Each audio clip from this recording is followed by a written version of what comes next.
Welcome back to the channel. In this video, I'll tell you about an American man arrested in the Philippines, find out why, Indian man caught overstaying his visa in Laguna, a Filipino vlogger arrested for saying something about the president, tourist busted for driving erratically in rented truck, a British man loses control of his motorbike, and a viral clip will have you shaking your head. And stick around to the end of the video where I got a whole bunch of other stuff to talk about. I kind of lost track of what I was saying there. Here's our main story. In Guimaras, Philippines, authorities arrested 64-year-old American national Boyd Montgomery, who was wanted in the United States for multiple criminal offenses. The operation was conducted by the Bureau of Immigration Fugitive Search Unit in the Philippines and the Philippines Navy. According to reports from the U.S. Embassy in Manila, Murray was the subject of an arrest warrant issued by the King County Superior Court in Seattle, Washington for theft. He was also facing additional cases in the U.S. related to stolen vehicles, larceny, and other felony violations. During questioning, Murray allegedly presented several IDs under different names but could not show a valid passport or immigration papers. Authorities confirmed that his U.S. passport had been revoked by the U.S. Department of State. Investigators said community reports and online monitoring linked Murray to past convictions for fraud and burglary, as well as inappropriate comments on social media, including disturbing posts directed towards users. These reports contributed to his identification as a person of concern. Murray is set to be transferred to Manila to undergo processing. Is it me or we've covered this story before? It sounds very similar, or I'm just getting caught up in so many of these different ones. I'm honestly losing track. Also, it seems like Iloilo and Guimaras have been coming up in the news a lot more lately than ever before, so I don't know what's going on down there. I know some vloggers are based around there. Some YouTubers, I don't like saying vloggers, it's kind of weird to me. Some YouTubers are based around Iloilo, so maybe a rise in just interest from different people going there. And obviously when there's more numbers, chances of more apples, bad apples, being in that group of people. Let me know if you remember I covered a story. I honestly forgot. I cover so many stories and I read so many articles. It just sounded familiar. Our next story in the Philippines from Laguna. Immigration officers arrested a 24-year-old Indian man, Abhishek Kumar, for overstaying and lacking proper travel documents. The operation, coordinated with the local police, was part of the government's effort to tighten immigration enforcement. Authorities said Kumar could not present passport and has been brought to Manila for deportation proceedings. The Bureau of Immigration emphasized its commitment to enforcing laws against foreigners who violate visa and residency rules. So a lot of times I come on here telling you guys people get arrested for overstaying their visa. And if you're going to be committing crimes and overstaying, I guess this guy was just simply overstaying. But other people do some weird stuff like yesterday's guy, restaurant owner, and allegedly being abusive and all that stuff. But the least you can do is have your papers in order, have your visa up to date, so less chances of people actually catching you, identifying you, and, play within the rules a little bit. Once again, simplest thing you can do is renew your visa. And then in today's WTF Moment, a laborer allegedly ended his 77-year-old mother for failure to prepare dinner for him on Tuesday in Sitio Riverside Barangay Macupa Leyte. Bruh, apparently he's 35 years old. So your mother didn't make you food, and that's what you did to her. That's how you thanked her for raising you, bringing you to this world. Buddy, this is like a special place in hell for you. And then remaining in the Philippines, on October 7th, the National Bureau of Investigation Cybercrime Division arrested Michael P. Romero, also known as Mike Romero, in Pagadian City. Romero faces charges for inciting sedition under Philippines law after posting on Facebook image of President Ferdinand Marcos Jr. with a caption that drew public attention. The NBI quickly investigated the post, identified Romero through cyber patrols, and conducted a surveillance operation in Pagadian City. Romero admitted ownership of the account and was arrested. He was then transported to the NBI CCD office in Pasay City for booking. NBI officials reminded the public to use social media responsibly and avoid posting harmful content. Headshot. Where do you guys stand on this? What do you think? Freedom of speech or clear threat to the sitting president? Moving on to our next story, a 25-year-old man was arrested after robbing a money changer in Thomas Moreta, Quezon City, using what turned out to be a toy weapon. The suspect initially pretended to exchange foreign currency before pointing it at the employee and taking 500,000 pesos in cash. Police tracked him down within 2 days and in a condo in Pasay City, where they recovered 400,000 and the toy weapon in the incident. Authorities confirmed the suspect had a previous case of theft in 2023. He is now detained and facing robbery and other charges. My man spent 100 grand pesos in 2 days. Not that hard if you want to party and live it up. But yeah, that guy is going to jail. Maybe. You know, someone else who should be going to jail. Look at this. A 16-year-old boy ran for his life, or rode for his life, in fear after being chased down by a car in the Philippines. What is this? What's going on? But don't worry, guys. Apparently his license is going to be revoked. Bro, you think he's going to care? If the man is willing to chase you down with a car and end you, you think he's going to care about you taking away his license? It's not my country. I can't tell people what to do. But the least that would be is attempted 187, right? Am I wrong? What's going on over here? You can't be... Just because you're in an SUV or you have a car doesn't make you a better person or your life more valuable than somebody else on the road. That's one problem I have with Asia, man.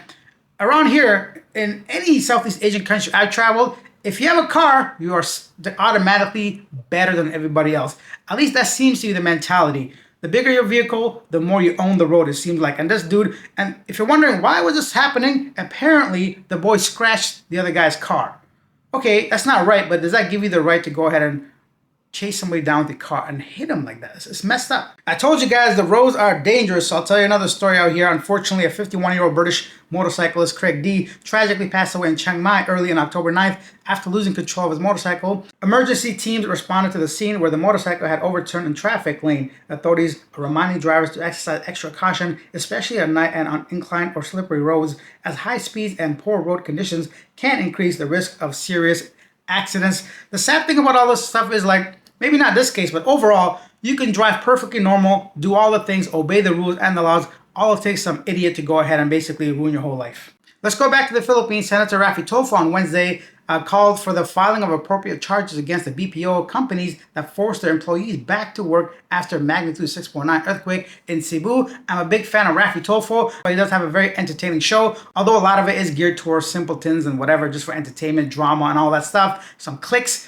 But he does actually highlight a lot of problems and cases and try to help a lot of people, whether local or foreigners. I cover a bunch of his videos on my Living Abroad channel, just kind of going over whatever he's doing, other foreigners that are in trouble. If you guys want to take a look at that, go over to Living Abroad to see the latest of what's going on with Raffy Tulfo in action. Our next story is in Thailand. A 45-year-old man was injured in South Pattaya after altercation with a boyfriend of a woman he had met earlier that evening at a local bar. According to reports, the two had gone to a room together when a woman allegedly contacted her boyfriend, who later arrived and confronted them. The situation escalated into a physical dispute that left the man with a head injury. He was taken to the hospital for treatment, and police are investigating while awaiting a formal complaint before filing possible charges.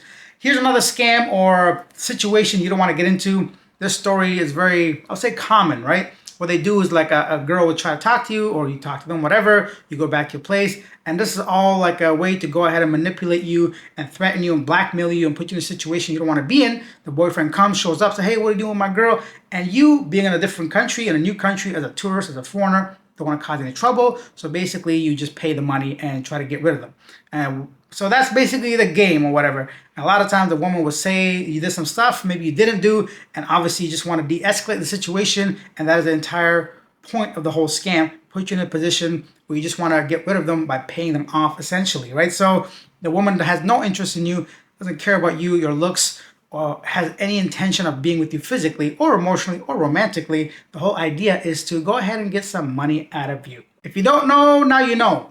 Remaining in Pattaya, police have arrested an Icelandic man after video showed him drifting in a rented pickup truck. The clip shared online showed the vehicle performing stunts at a Bangsian roundabout in heavy rain during daytime traffic and even in the middle of the intersection. Authorities later went ahead and located the vehicle and apprehended the suspect, another person having a little too much fun in Thailand. More from Pattaya. In Pattaya, authorities arrested two individuals in connection with a hotel robbery that involved the use of chemical spray. Police said the suspect allegedly used the substance to disable an Indian tourist, allowing them to take his belongings before leaving the scene. Hotel staff and local police responded quickly, and CCTV footage helped investigators identify and locate the suspects. The victim received medical care and has since recovered. Pattaya's tourism police reminded visitors to stay alert, this, that, and the other. Be careful out there is what they're saying.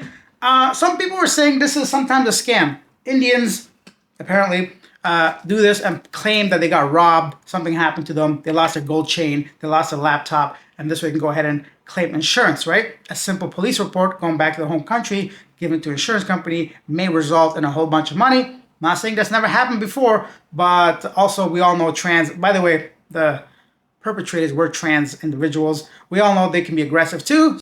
Who knows? Indian man trying to scam the insurance company, or trans being aggressive and actually spraying you with chemicals to try to take your stuff. Before we go on, I just want to take a second to say, guys, I'm not trying to scare anybody. Like, please, still come to Thailand. Come to the Philippines. These are beautiful places. No different than any other country, not any, but most other countries in the world where crime happens all the time. The reason why it's so covered so often on this show, because it directly relates to myself, yourself as a traveler, as a foreigner, and the more information we have, the better. So don't ever think I'm out here trying to deter people from coming to the Philippines, Thailand, Vietnam, wherever. This is just basically what's making the news, right? So if this is your only source of income, if this is your only source of information, please do your own due diligence. Look at some other stuff as well. There's a lot of beautiful things going on around the world, festivals, people, like events, beaches. Thailand, Philippines, these are still beautiful places. For no one should ever think that all that's going on over here is bad things. Except for this next story, students and staff in San Vicente Elementary School in Baguio City evacuated from the premises of the campus after a magnitude 4.4 earthquake jolted the area on Thursday. The Philippines still experiencing earthquakes, the latest one being in Baguio. And from what I read, there's some casualties, even though it's not as strong as the Cebu one, which right now has experienced over 10,000 aftershocks at this point. That's a whole lot of stuff going on in the Philippines. They just can't seem to be catching a break right now. But hopefully our next feel-good moment is a little bit of a reminder that good things can come out of tragedies like this. Community run for quake-affected Cebuanos. A group of runners in Cebu City gathered for a community run to help those who were affected by the magnitude 6.9 earthquake in northern Cebu. The run for the cause was held on Tuesday, a week after the quake, and was able to collect 146,000 pesos in cash donations and a, quote, remarkable volume of goods for those affected by the quake. Fantastic. Glad to see the people are still coming together even during these hard times. And then some other things that are coming together are these two cows. Two cows in Caloocan City amused online viewers after being spotted in Congressional Road Extension. Uploader Shell Diaz shared that she and her parents were surprised to see what looked like a lover's quarrel between the animals while on their way to the mall. The lighthearted video quickly went viral, with social media users posting playful comments about the scene. Is that India, bro? I've seen that in India, but never in the Philippines. I gotta get out of the major cities more often. Now time for our segment Yesterday Today, beginning with Dave, who says, hey, doesn't the US give billions to Ukraine, the most corrupt country? Yeah, not only the Ukraine, US gives billions to other countries too. AI Coconut Guy says, hey, hi Alex, love the Philippines, or corruption, so they say. I Rode a Train once said, don't forget about Scott McMahon. He was found innocent after spending 6 years in the Philippines prison. The BI demanded he paid 1,000 USD fine for each year he was in prison without a visa before they let him leave. The entire country is a scam. Josh says BI is committed to enforcing immigration laws and protecting the country from foreign offenders. Meanwhile, government corruption is rampant, nepotism is simply accepted, and Filipinos get away scot-free whenever they are involved in an altercation with a foreigner. If you compare the number of foreign offenders to the number of domestic offenders, I suspect the latter would be ahead by thousands of percent for sure. I don't even think that's like a question. 100% locals are the majority offenders of crime in the Philippines. That's, I don't think, ever in question, at least not for me. Once again, as I mentioned earlier, guys, all these things that you see is a very small fraction of what's going on in the Philippines. Not only just the crimes themselves, but just with foreigners and what life is like in the Philippines. Most of the time, I'll say very close to 100% of the time, if you just don't get involved into shady things, nothing will happen to you. You'll be fine. You have a great trip. You meet some great people. If you don't give money to random strangers, that's the one thing. Take money out of every situation. Don't even involve money. There's no need for it, right? So you want to treat somebody, you want to be nice, you want to give them a gift. Do it from the kindness of your heart. Do it from just want to be nice to somebody, but don't ever do it to receive some kind of affection. That's a whole different story. My point is, there are scams, there are other stuff that are bad in the Philippines, but the majority of stuff is great. So please share your great experiences down below. I'd love to share some more feel-good moments. That's it for today. I'll see you guys tomorrow.